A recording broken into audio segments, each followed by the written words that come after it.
예, 이제 오늘은 101번째, 그러니까 계시와 묵시라는 주제로 진행해 온 건 101번째 시간이고요. 지금 계시록 두 번째 묵시로는 29번째입니다. 그러니까 두 번째 묵시가 지금 29강이 지금 진행되고 있는 거죠. 첫 번째 묵시 이후에. 자, 오늘 이제 다시 저희가 인과 나팔, 대접의 관계를 볼 겁니다. 저희가 중간중간에 계속 정리를 해왔는데 다시 또 이 주제를 제가 이제 다루려고 하는 이유가 있어요. 슬라이드에서 제가 보여드릴게요. 그리고 이 관계들을 볼 때 저희가 그 인을 뗄 때 나타나는 그 말들이 있잖아요. 뭐 백마 이런 청황색 말들 이런 말들. 이 말들에 대해서 다시 한번 좀 살펴볼 겁니다. 왜 그러냐면 여기 인하고 나팔하고 대접에 대한 관계를 볼 때, 이 말들에 대한 이해가 좀 필요하거든요. 구분하려면. 예, 그래서 이 부분을 좀 더 살펴볼 겁니다. 다시. 예, 그렇지 않으면은 여기 제가 지금까지 계속 반복해서 말씀드렸지만은 인이나 나팔이나 대접을 같은 심판인데 자꾸 이렇게 다른 측면을 반복하는 것으로 이제 그러한 것에 대해서 이 말들에 대한 이해를 하면 이런 부분들이 어, 어떻게 수정되어야 할 것인지 또 이런 이해가 얼마나 잘못됐는지를 알 수 있거든요. 그리고 그 말들 이후에 나타나는 것들을 보면 그 주님 재림 때의 그 징조, 우주적인 징조라고 하는데 그 징조에 대해서 우리가 알 수 있죠. 그리고 다시 한번 여기 인이나 나팔이나 대접에 나타나는 연속성에 대한 것들. 그러니까 한 가지 같은 심판, 인이나 나팔이나 대접이 같은 심판인데 각기 다른 측면을 보여준다. 이 이론은 사실은 어, 좀 신뢰하기가 어렵고 오히려 인이나 나팔이나 대접이 각각 달라요. 그것들이 서로 연속적으로 이렇게 진행되는 거거든요. 그 부분을 다시 한번 확인을 해보시죠. 자, 한번 인과 나팔, 대접 이 세 가지의 관계를 한번 정리를 해보시죠. 이제 그러면 다음 주에 대접 심판을 이제 끝낼 겁니다. 그러면 두 번째 묵시가 이제 끝나는 거죠. 자, 저희가 앞 시간에 본 것들인데요. 먼저 이 연속성이 있다고 그랬죠. 그래서 진노의 큰 날이 이르렀다라는 말은 시작되었다라는 말이고 이 하나님의 심판의 시작이 있고 그리고 하나님의 진노가 이것으로 마칠 것이다라고 하는 시작과 끝이라고 하는 연속성이 있는 것을 제가 거듭거듭 강조해서 말씀드렸죠. 예. 이 하나님의 진노가 끝날 때에 그 전에 선언이 주어지는 게 드디어 땅을 망하게 하는 자들을 멸망시킬 때가 되었습니다. 라고 이렇게 이러한 선언이 주어지죠. 이 선언 이후에 일곱 대접이 주어지면서 하나님의 진노가 일곱 대접으로 끝나죠. 그리고 여기 진노의 큰 날이 시작되었다라는 선언과 함께 그 나팔 심판이 등장하죠. 그러니까 인까지는 진노의 큰 날이 시작되었다라는 선언이 없어요. 인 다음에 이 선언이 주어지는데 그 나팔 심판 중에서도 저희가 지금까지 보신 것처럼 첫째, 둘째, 셋째, 넷째까지는 사실은 본격적인 화가 아니고 다섯째, 여섯째, 일곱째 나팔 이 세 가지 다섯째 나팔, 여섯째 나팔, 일곱째 나팔 이 세 가지가 본격적인 진노의 화로 선언을 하죠.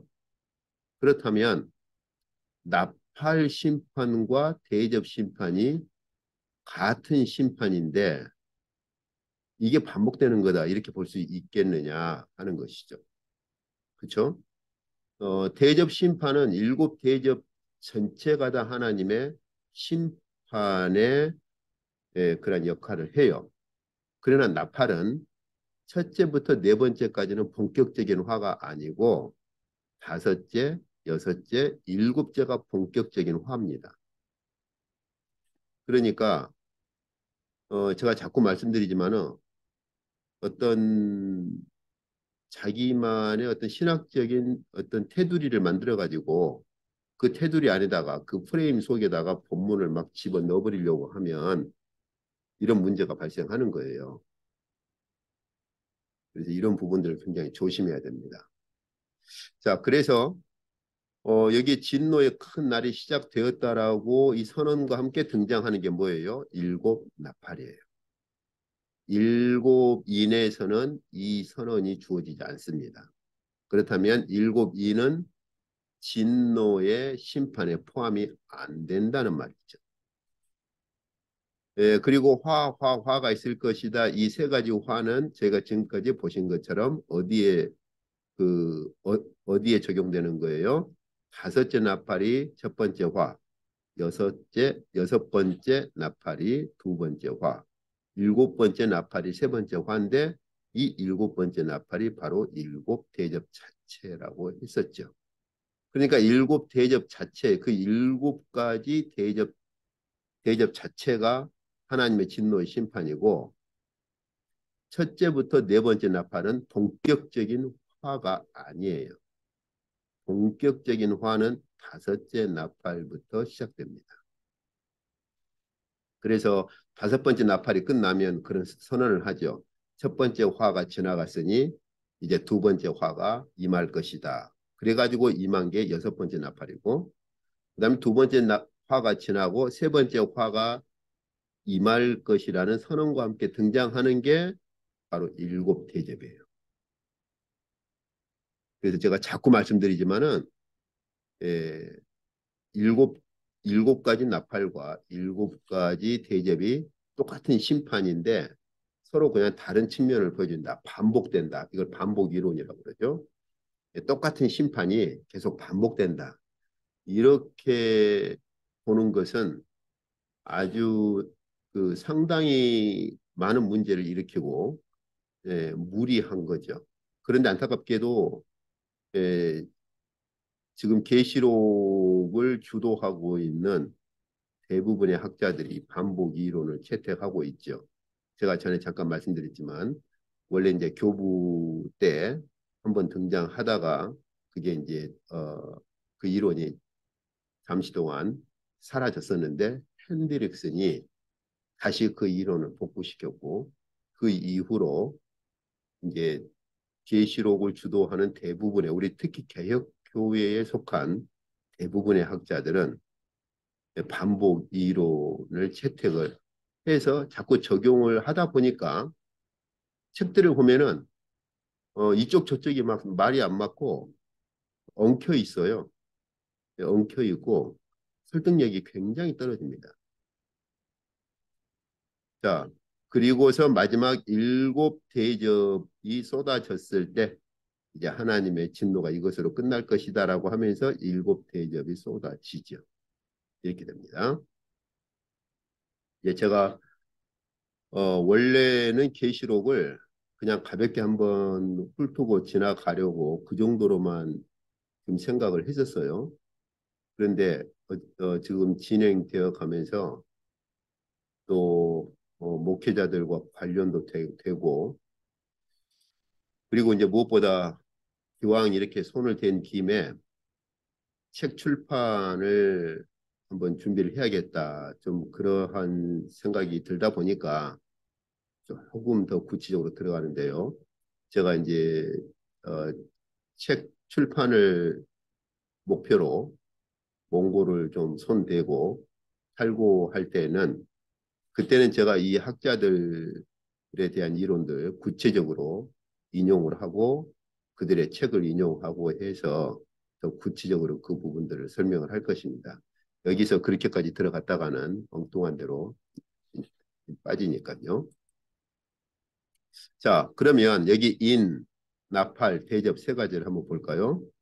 먼저 저희가 인을 볼 때도 역시 네 가지 인과 그다음에 세 가지 인 이렇게 큰 두 덩어리로 구분해서 보셔야 됩니다. 마치 나팔하고 비슷하죠. 그죠? 그래서 여기 첫 번째 인부터 두 번째, 세 번째, 네 번째 인, 그다음에 다섯 번째 인부터 여섯째, 일곱째 인 이렇게 큰 두 덩어리로 이루어져 있어요. 나팔도 방금 제가 말씀드렸잖아요. 그렇다라고 했었죠. 네, 대접은 그렇지 않습니다. 자, 근데 여기 첫 번째 인부터 네 번째 인에 이르기까지 사람들을 혼란스럽게 하고 그리고 굉장히 그 좀 상당히 엉뚱한 그런 이론들을 가져오는 부분이 뭐냐면 이 말에 대한 겁니다. 말의 색. 그래서 제가 전에 이 부분 강의할 때 잠깐 언급도 했지만은 이제 다행스럽게 이제 계시록을 주도하는 학자들 같은 경우는 이제 그렇게까지 무리를 안 하는데 그냥 개인적으로 뭐 계시록을 연구했다고 하는 분들 보면 여기서 흰 말을 심지어 어떤 분은 적그리스도라고까지도 말을 해요. 그런데 이제 다음 슬라이드에서 볼 거거든요. 여기 말을 보시면 몇 가지 색이 등장합니까? 흰색, 그다음 붉은색, 물론 100%그 일치되지는 않지만 여기 검정색, 청황색이 나오죠.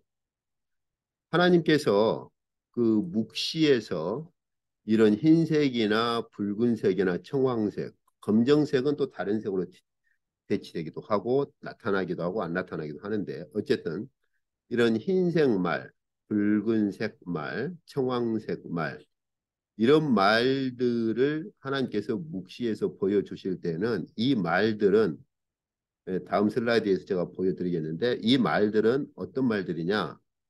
하나님 앞에서 심부름을 하는 하나님의 사자들을 하나님께서 묵시에서 이런 흰색, 붉은색, 청황색 말들로 보여주십니다. 어, 그래서 사도 요한만이 아니라 스가랴에게도 하나님께서 묵시에서 보여주실 때 하나님 앞에 하나님께로부터 보냄받아서 세상을 쭉 살펴보고 돌아오는 그런 하나님의 사자로서 역할을 하는 그러한 사자들을 흰색 말, 붉은색 말, 청황색 말로 그렇게 보여주셔요. 이제 자주빛이라고도 하고 그렇기 때문에 저희가 이 계시록에서 왜 하나님께서 이런 색들의 말을 사도 요한에게 보여주셨을까? 근데 사실은 사도 요한이 이런 색들의 말들을 볼 때 전혀 어색하거나 처음 본 게 아니에요.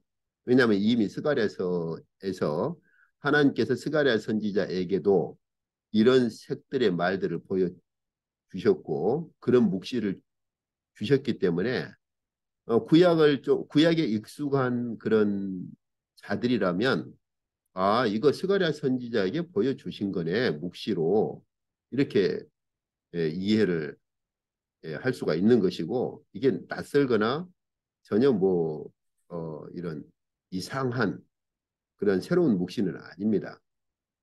그렇기 때문에 이 흰색 말을 가지고 면류관을 받고 나가서 이기고 또 이기려고 하더라 막 이런 이론을 또 이상하게 꼬아가지고 이 흰말을 탄 사람이 적그리스도다.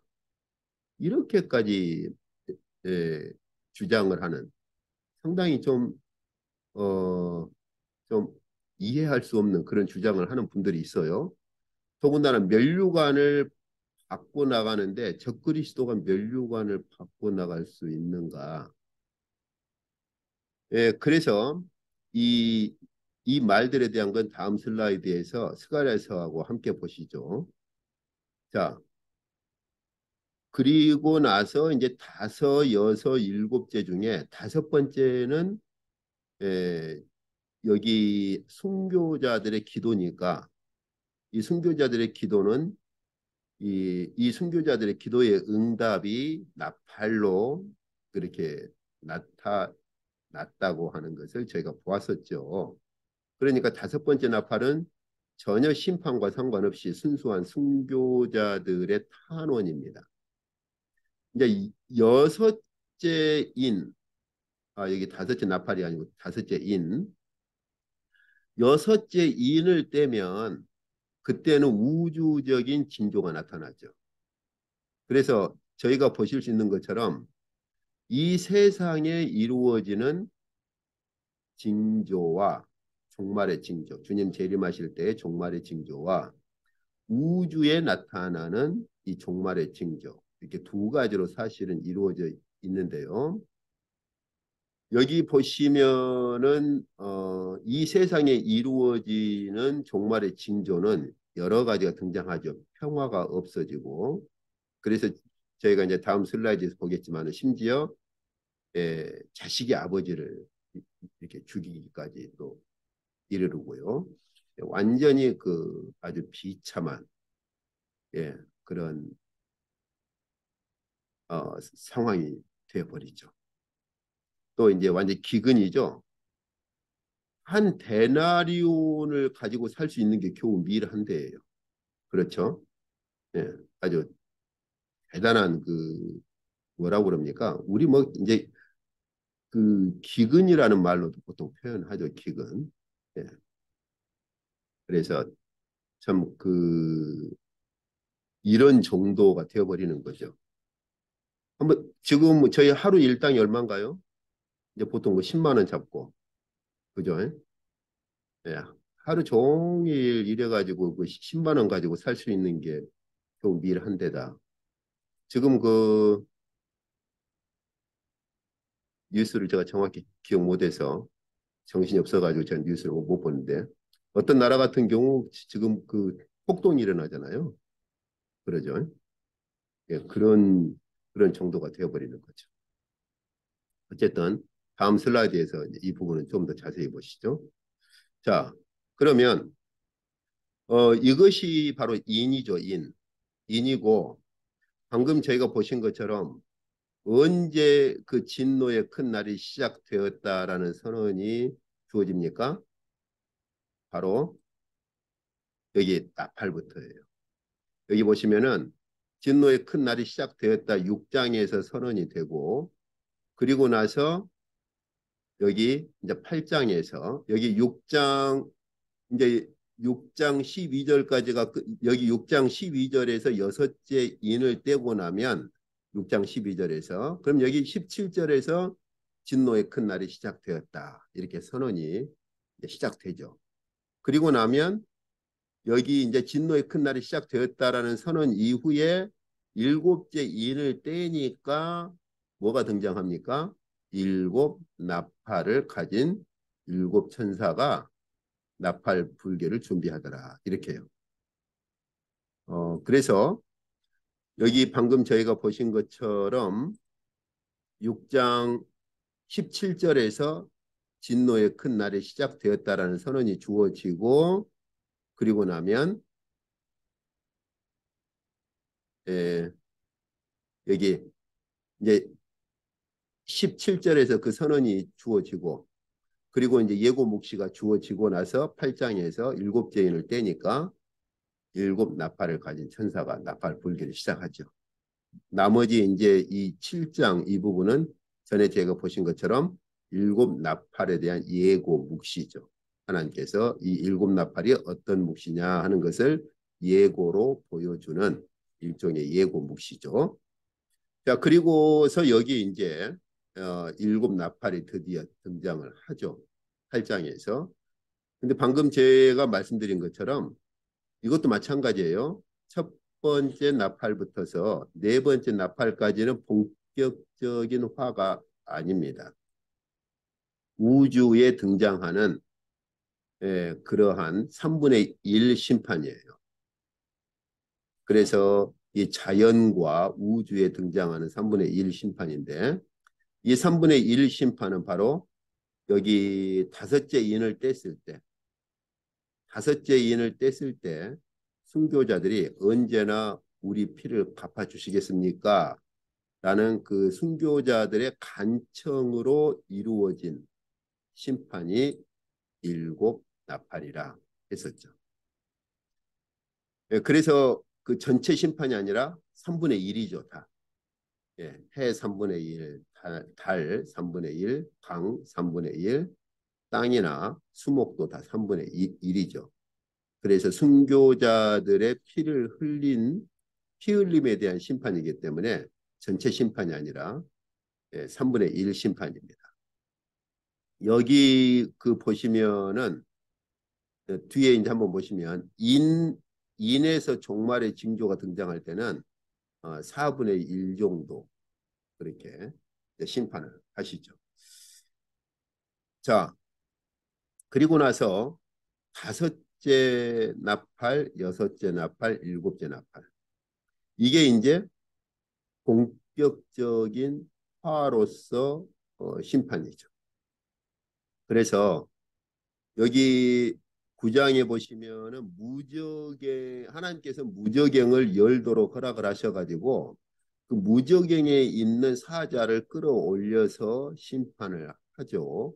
이게 이제 본격적인 심판, 즉 화의 심판이죠. 첫 번째. 그다음에 두 번째도 보시면은 그 유브라데에 결박한 이건 전에 저희가 보았었잖아요. 이 천사로 번역하면 안 된다 그랬죠. 사자라고 사자. 그러니까 보세요. 무저갱에 가두어 놓은 그러한 사자를 끄집어내고 그다음에 유브라데 강에 결박해 놓은 사자를 풀어요. 그러니까 순교자들을 순교자들의 피를 흘린 자들을 누구로 심판하느냐? 그들이 섬겼던 사자들, 어둠의 사자들, 무저갱에 갇혀 있거나 결박되어 있는 사자들을 풀어가지고 오히려 그 사자들로 말미암아 순교자들의 피를 흘린 자들이 심판받도록 만들어버리는 거예요. 그러니까 자기들이 섬겼던 그러한 어두움의 사자들에게 자기들이 결국은 심판을 받는 거죠. 그래서 여기 결박한 네 사자도 그들이 누굽니까? 사람 3분의 1을 죽이기로 준비된 그런 사자들입니다. 그리고 나서 세 번째 화로서 마지막 일곱 번째 나팔, 일곱 번째 나팔을 부니까 뭐, 어떻게 나옵니까? 일곱 재앙이 등장하는데 이 일곱 재앙이 어떤 겁니까? 마지막 재앙이고 하나님의 진노가 이것으로 마칠 것이다라는 일곱 번째 재앙이죠. 이게 바로 뭡니까? 그 다음에 등장한 게 15장 이 선언 이후에 16장에 등장하는 게 일곱 대접입니다. 자, 지금까지 이렇게 보시는 것처럼 인이나 나팔이나 대접이 같은 심판인데 그냥 그 반복해서 각각 다른 측면을 보여준다. 이렇게 볼 수 있나요? 거의 어렵죠. 우리가 본문에 충실하고 본문의 증거에 우리가 정직하게 이 본문을 읽어본다면 신학적인 그런 프레임 우선 벗어놓고 신학적인 틀을 일단 그 반복 이론이라고 하는 신학적인 틀을 일단 벗어놓고 본문 앞에 정직성으로 그렇죠? 본문을 우리가 정직하게 읽어간다면 인이나 나팔이나 대접이 같은 심판이다. 이렇게 볼 수가 없죠. 왜냐하면 방금 제가 지금까지 거듭거듭 말씀드려 온 것처럼 이는 하나님의 심판이 아니에요. 그리고 하나님의 심판의 시작은 인부터서가 아니라 일곱 나팔부터서입니다. 그리고 나팔이나 대접이 같은 심판이냐? 그렇지가 않죠. 여기 첫 번째부터 네 번째까지는 본격적인 화의 심판이 아니에요. 다섯째, 여섯째, 일곱째가 화를 선언하는 화의 심판이에요. 그리고 세 번째 화의 심판이 바로 일곱 대접이고요. 그래서 우리가 본문 앞에 우리가 엎드려서 본문을 정직하게 본다면 이 인이나 나팔이나 대접이 심판이고 더군다나 같은 심판이고 이것들이 반복해서 각각 다른 측면을 보여준다. 이렇게 말할 수가 없어요. 자, 그리고 이제 대접은 이제 다음 주에 이제 마무리할 건데요. 첫 번째 대접은 이제 저희가 그 계시록 12장, 13장에서 본 것처럼 짐승의 표를 받은 사람들과 그다음에 그 우상에게 경배한 자들, 그러한 자들에게 대접 심판이 쏟아집니다. 화로서 화의 그러한 심판이 쏟아져요. 그리고 이제 바다 같은 이 세 가지는 순서가 좀 비슷하죠. 그죠? 바다, 그죠? 그다음에 강, 그리고 해. 이것 때문에 그런 거예요. 그래서 이 세 가지가 같다 보니까 그럼 이게 같은 심판이고 그냥 반복되는 것 아니냐 그렇게 본 거죠. 근데 나팔에서 바다는 3분의 1만 그렇습니다. 강도 3분의 1이고 해와 달도 3분의 1이에요. 전체가 아니에요. 그런데 대접에서 바다는 이제 드디어 3분의 1 외에 나머지 전체 온 바다에 미치는 심판이고 강이나 물의 근원, 강도 온 강에 미치는 그러한 하나님의 화의 심판이죠. 여기는 아직 화의 심판이 아니에요. 3분의 1만 행해지는 것이고 그리고 본격적으로 이 전체에 미치는 그 화는 아닙니다. 그래서 여기 강도 이제는 완전히 심판을 받는데 그 이유가 뭡니까? 그 강이 성도들과 선지자들의 피를 흘리는데 사용됐어요. 예. 이제 강에서 순교 당한다든지 어떤 형태로든지 사용이 됐기 때문에 이런 강을 피로 여기 피가 되도록 하셔가지고 그들에게 피를 마시게 하신 것이 합당하니이다. 이런 천사의 이런 선언이 주어지죠. 그리고 하나님의 저희가 앞 시간에 본 것처럼 하나님의 진노의 불꽃이 얼마나 맹렬하든지 그 하나님의 진노를 해에다 쏟으니까 해가 더욱더 세력을 더 힘을 받아가지고 햇빛 해의 그 권세, 해의 그 파워, 해의 힘을 받아가지고 심지어 그 햇빛으로 사람을 태울 수 있을 정도로까지 맹렬한 하나님의 진노가 쏟아지고 하나님께서 해를 사용하셔서 하나님의 그 화의 심판, 맹렬한 화의 심판을 집행하시죠. 그리고 마지막 짐승의 왕자에게 다섯 번째 대접을 쏟습니다. 그래서 그 짐승의 나라가 이제는 어두워지고 이제 끝나지만 그러나 여기 본문을 보시면 다음 주에 저희가 보겠지만은 사람들이 그래도 회개를 안 해요. 끝까지 회개 안 합니다. 짐승에게 사로잡힌 자들은 그렇게 심판을 받아도 회개를 안 해요. 그래서 하나님께서 어떻게 하시느냐? 여섯 번째 대접을 쏟을 때 그때 유브라데 강물을 마르게 해버립니다. 이걸 이제 그레고리 빌 같은 경우는 이제 출애굽의 배경을 자꾸 가져와서 이렇게 하려고 하는데 출애굽에서 그 출애굽 당시에 강을 마르게 하는 것은 이스라엘 백성들을 이집트에서 끄집어내는 거잖아요. 근데 여기 유브라데 강을 마르게 하는 것은요. 이제는 끝까지 회개 안 하는 모든 사람들을 불러 모으기 위해서 그런 거예요. 완전히 그 배경이 달라요. 근데 이제 그레고리 빌 같은 경우는 자꾸 또 이 유브라데 강 마르는 것을 출애굽 문자적으로 이 출애굽 당시에 강물이 마른 거다고 자꾸 막 연결을 시키려고 하고 아주 참 무리한 시도를 하는데 어 좀 예 어쨌든 그래요. 그러나 전혀 상황이 좀 다릅니다.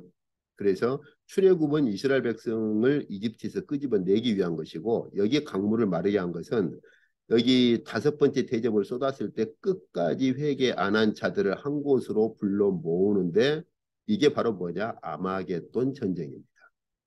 그래서 하나님께서 끝까지 회개를 안 하니까 유브라데 강물을 마르게 해가지고 끝까지 회개 안 한 모든 민족들을 이렇게 짐승이 이렇게 끌어모을 수 있도록 강물을 마르게 해주시는 거예요. 즉 심판의 방편이죠. 출애굽 당시에 강을 마르게 한 것은 이스라엘 백성들을 이집트에서 끄집어내는 구원이고 이것은 심판할 자들을 한 곳으로 끌어모으기 위해서 강물을 마르게 해주시는 거예요. 즉 심판하시기 위해서 그 강물을 말려요. 그러니까 이제는 온 민족이 그 강물이 이제 말라버리니까 온 민족이 이제 다 이렇게 모이죠. 그게 이제 아마겟돈이에요. 그래서 여섯 번째 대접 때 이런 아마겟돈, 마지막 하나님의 아마겟돈에 쏟아 부어지는 마지막 진노의 심판을 하나님께서 준비를 하시죠.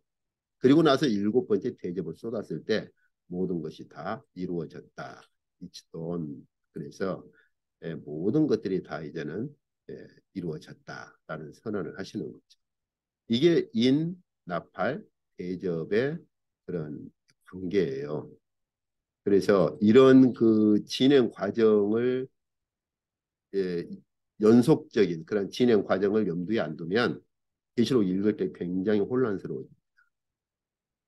자, 그래서 저희가 앞 시간에 본 것처럼 다섯째 인을 뗐을 때 순교자들의 탄원이 있고 그 기도의 응답으로 이제 하나님의 심판의 큰 날이 시작되어서 그래서 여기 대접 그 여기 6장에서 진노의 큰 날이 이르렀다. 그리고서 이제 그 순교자들의 기도가 상달되죠. 8장에 보면 여기 대접이 아니라 나팔이죠. 나팔. 순교자들의 기도가 상달되고 나팔 심판이 준비가 되죠.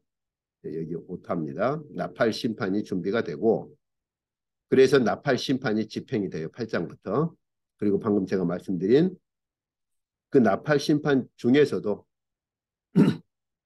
미안합니다. 다섯째, 여섯째, 일곱째 나팔이 마지막 종말의 본격적인 화해 심판으로 그렇게 진행이 되죠.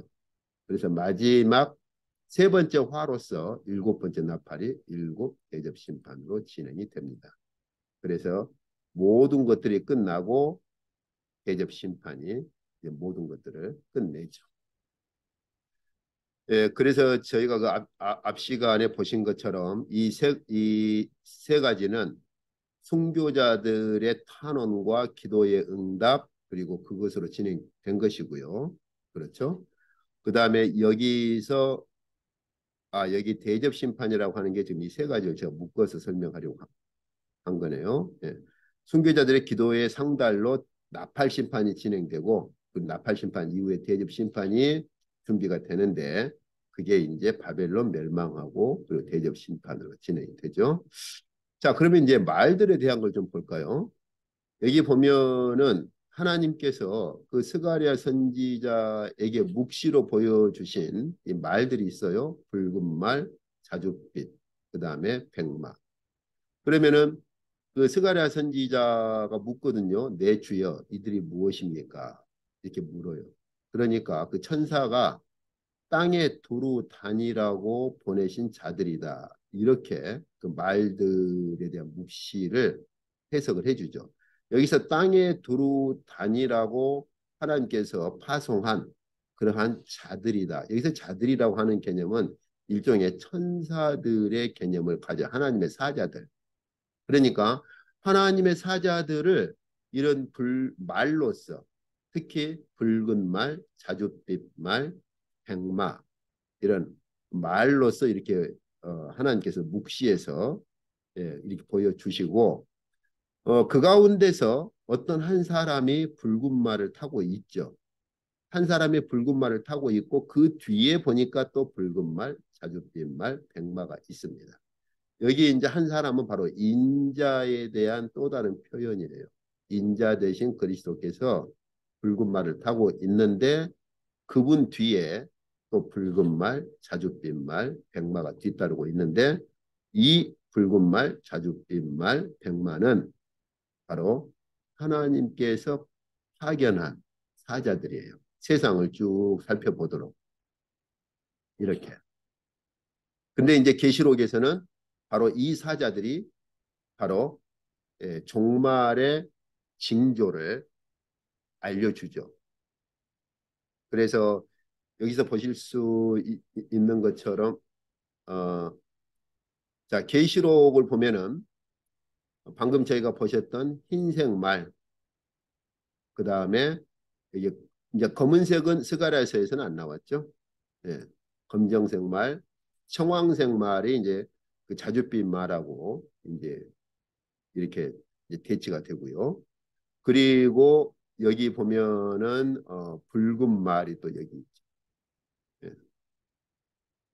어, 이, 이 말들은 스가랴 선지자 때는 하나님께서 이렇게 파송을 해서 이 하나님의 사자들이 세상을 쭉 훑어보고 와서는 보고를 하죠. 우리가 땅에 두루 이렇게 다녀보니까 온 땅이 평안하고 조용하더이다 이런 보고를 해요. 그런데 이 계시록에서는 이 말들 즉 하나님의 사자들이 종말의 징조를 집행을 합니다. 예, 종말의 징조를 집행을 해요. 자, 일단 다음 슬라이드에서 이 종말의 징조 집행에 대해서는 조금 더 살펴보시죠. 어, 저희가 이제 한번 그 계시록에서 보았던 종말의 징조를 집행하는 그 말들에 대한 것하고 이 주님께서 말씀하시는 것하고 비교를 한번 좀 해보시죠. 주님 그 제자들이 종말의 때에 무슨 징조가 있습니까? 라고 이렇게 조용히 묻죠. 종말의 징조가 무엇입니까? 그때 보면은 난리와 난리 소문을 너희가 듣게 될 것이고 그러나 그것은 이제 시작이다. 끝이 아니다. 다시 말하면 종말의 징조에서 발생하는 난리와 난리 소문은 종말의 징조의 시작에 불과하지 종말의 끝이 아니라는 거예요. 그리고 민족이 민족을 그리고 나라가 나라를 대적하고 그리고 지진이 있을 것이며 기근이 있을 것이다. 이렇게 예, 지진과 기근 이것이 바로 뭐다? 바로 재난의 시작이다. 이렇게. 그래서 심지어 형제가 형제를 아버지가 자식을 죽는데 내어주게 될 것이다. 또 자식들이 부모를 이렇게 대적해서 죽게 할 것이다. 제가 전에 잠깐 언급했잖아요. 여기 그 누가복음에서는 주님께서 또 어떤 1차적으로 뭘 말씀하시냐면 예루살렘이 군대에게 에워싸일 때 너희가 그것을 보면은 멸망이 가까운 줄 알고 그리고 다 피해라. 성에 있는 자들은 밖으로 나가라. 그래서 그 당시 기록을 보면 로마 군인들이 예루살렘을 이렇게 포위할 때, 그 당시 로마 군인들이 예루살렘을 바로 공격하지 않고 글자 그대로 이 개미 새끼 뭐 강아지 한 마리 못 빠져나갈 정도로 예루살렘을 완전히 그 포위를 해버립니다. 그래가지고서는 그 상태에서 식량이 떨어지게 만들고 물이 떨어지게 만들고 해서 예루살렘 안에서 자기 민족끼리 여기 있는 그대로 심지어 전에도 제가 잠깐 그 말씀 드렸잖아요. 예.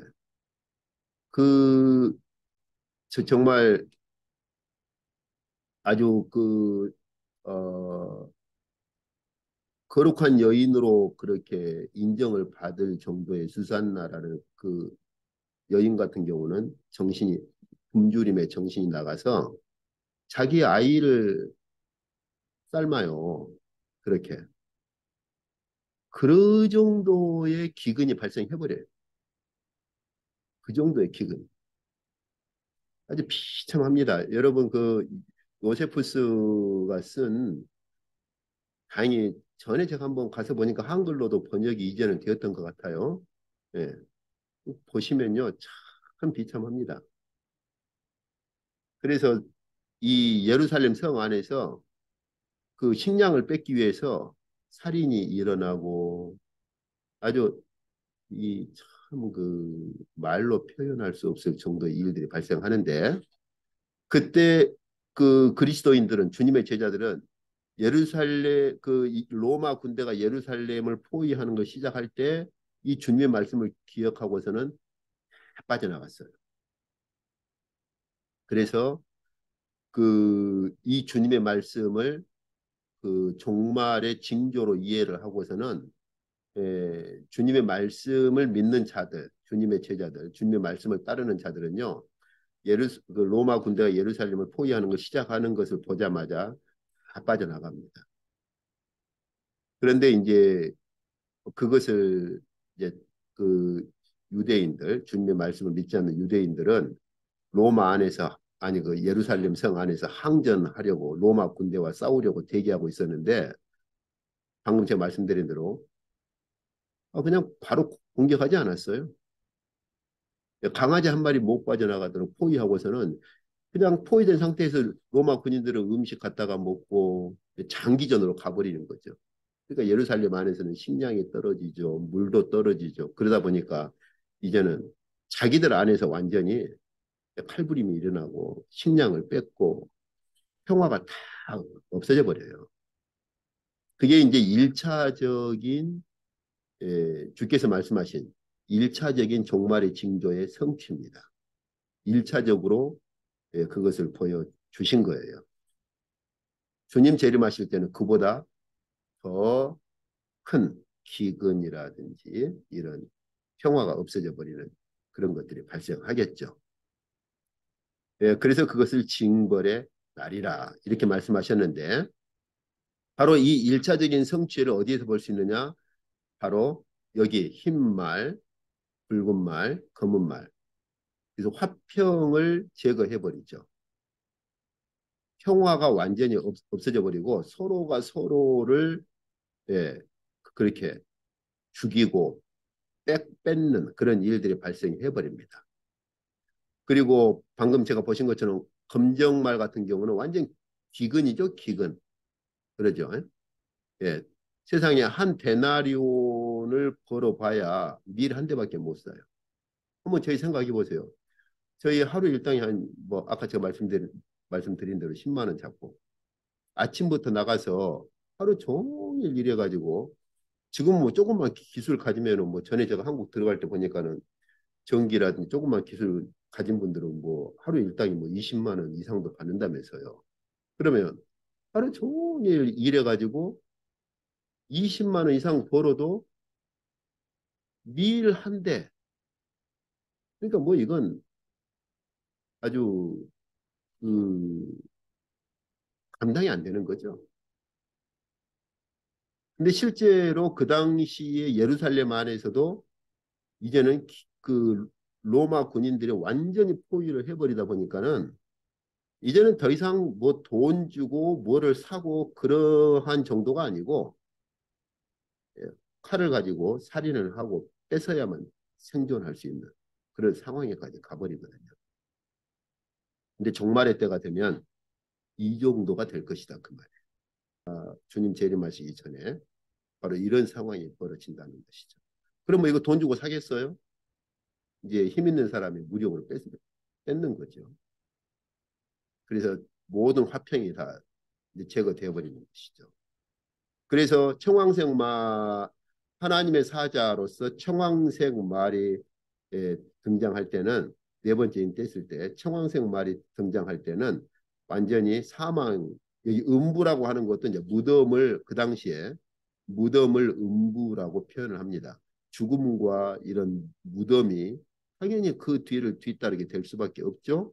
그래서 그 땅 4분의 1 4분의 1의 권세를, 즉 4분의 1을 그렇게 해칠 수 있는 권세를 얻어서 검, 흉년, 사망, 땅의 짐승들로서 죽이더라. 이제 이 말이 무슨 말인지 알겠죠? 검과 칼과 흉년, 사망 이런 것들이 발생할 수밖에 없어요. 이 상황이 되면 예, 여기 한 데나리온에 밀 한 대다 그 말은 한 데나리온을 주고 밀을 살 수 있는 상황이다 그 말이 아니고 이 정도 표현은 무슨 말이냐? 더 이상 돈으로 거래가 안 되는. 그럼 결국 뭐예요? 이제 칼로 뺏어야죠. 사람 죽이고. 그 상황을 말하는 거지. 이게 한 데나리온 가지고 밀 한 대를 살 수 있다. 그런 그 거래 상황을 말하는 게 아니에요. 그러니까 결국 이 정도가 되면은 결국 뒤따르는 것들은 결국 사망이나 음부, 검, 흉년 이런 것들이 이제 발생하는 것이죠. 그래서 주님 재림하실 때는 하나님의 사자들이 이제 이러한 상황으로 이제 나가버립니다. 이게 이제 뭐 이기고 또 이기려고 하더라. 이건 그때 제가 그때 강의할 때 했으니까요. 자, 그래서 바로 그 방금 저희가 보신 것처럼 예, 그러한 그래서 여기 여기서 보시면 예, 예. 자, 그러면 이내 나타난 예수님 재림 때의 우주적인 징조가 어떤 것이냐? 그래서 여기 여섯째 인을 뗄 때, 그러니까 아까 제가 말씀드렸잖아요. 첫 번째부터 네 번째 인까지는 스가랴서에 등장했던 하나님께서 스가랴 선지자에게 보여주셨던 하나님의 사자들을 다시 사도 요한에게 보여주셔가지고 그 하나님의 사자들이 종말의 징조를 집행하는 것이죠.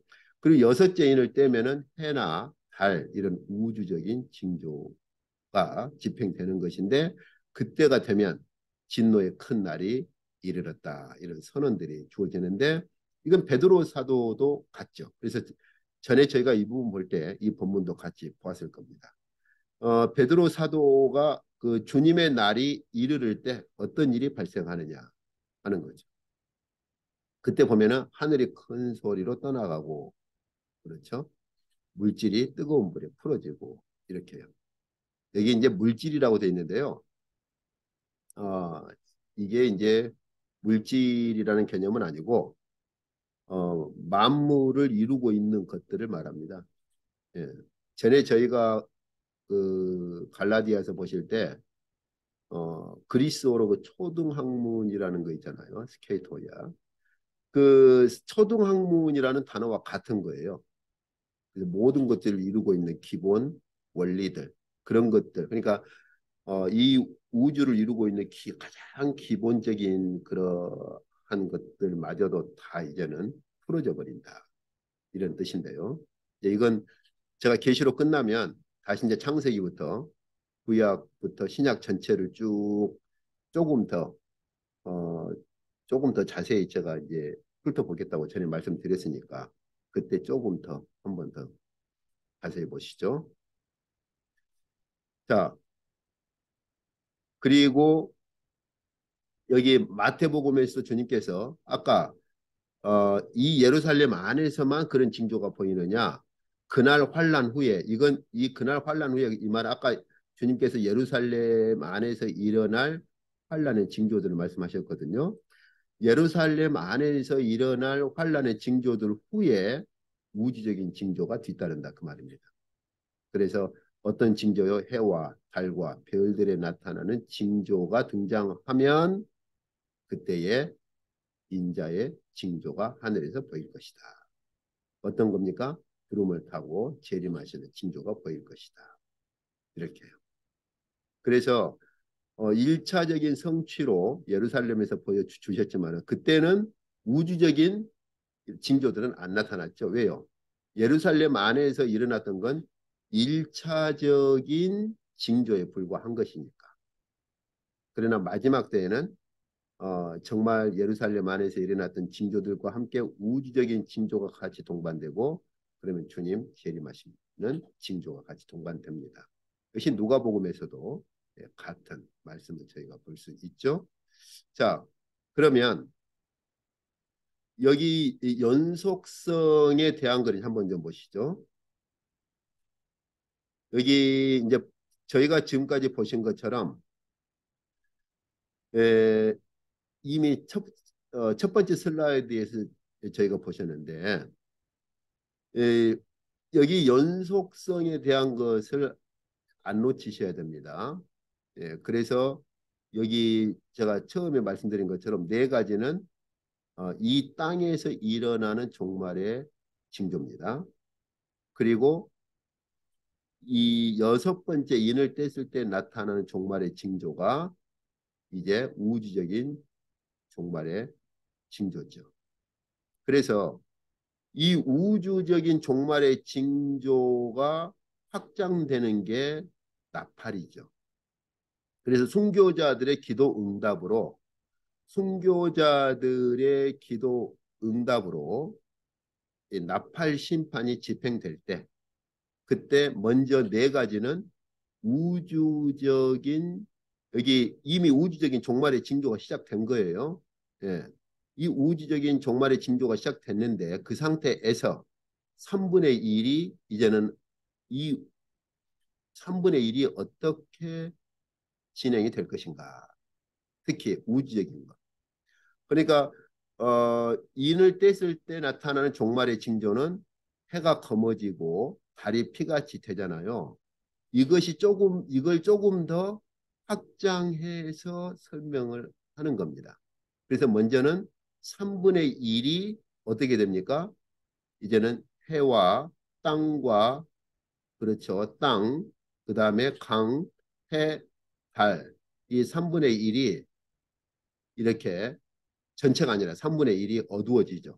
여기 큰 지진이 나고 해가 이런 검은 그러니까 검정색 이런 옷처럼 상복처럼 저희 뭐 상가집 갈 때 옛날에는 검정색 양복 입었잖아요. 검정색 상복처럼 검어지는데 이게 도대체 어떻게 된 거냐, 어떻게 진행되느냐 그럴 때 먼저 나팔 심판에서 3분의 1이 먼저는 다 어두워집니다. 이렇게요. 네. 자, 그래서 이것들은 종말의 그 심판의 징조가 나팔 심판에서 어떻게 나타나느냐 하는 것에 대한 확장이고 방금 제가 아까 첫 번째 슬라이드에서 말씀드린 것처럼 사람에 대한 본격적인 심판 이, 이 땅에 있는 사람들에 대한 본격적인 심판은 바로 다섯, 여섯, 일곱 번째 나팔인 것이죠. 이게 이제 사실은 본격적인 화가 되는 거예요. 네. 그래서 이 세 가지가 본격적인 화의 심판으로 집행됩니다. 이 세 가지가. 그리고 제가 말씀드린 것처럼 일곱 번째 나팔이 바로 일곱 대접이기 때문에 이게 일곱 대접 심판으로 더 확장되고 마지막 마무리가 되고 완결되는 거예요.